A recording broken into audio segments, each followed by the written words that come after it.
ఓం నమో భగవతే వాసుదేవాయ. సాంఖ్యయోగము 13వ శ్లోకము.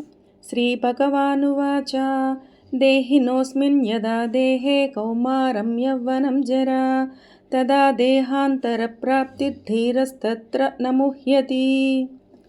ఓ అర్జున, దేహమును ధరించువాడు ఆ దేహములో బాల్యము నుండి యవ్వనం వరకు, తదుపరి ముసలిప్రాయం వరకు క్రమముగా మార్పు చెంది మరణానంతరము వేరొక దేహముని పొందును. అట్టి విషయమునకు ధీరుడైన వాడు మోహము పొందడు. మన దేహము నిరంతర మార్పుకు లోనవుతుంది, కానీ ఆత్మ ఎట్టి మార్పునకు గురి కాదు. ఆత్మ వేరొక జన్మ తీసుకొని వేరొక జీవిలో ప్రవేశించును. జీవుడు పాత వస్త్రము అనగా చినిగిన వస్త్రమును వదిలి కొత్త వస్త్రము ఏ విధంగా ధరించుచున్నాడు, ఆ విధంగానే జరుగుతుంది. మాయాబంధములో ఉన్నప్పుడు మాయచే భ్రాంతి పొందుతాము.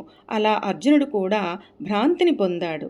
జీవిత పాఠము. జీవి అంటే మార్పు సహజము, శోకము అనేది అజ్ఞానము. జై శ్రీరామ్.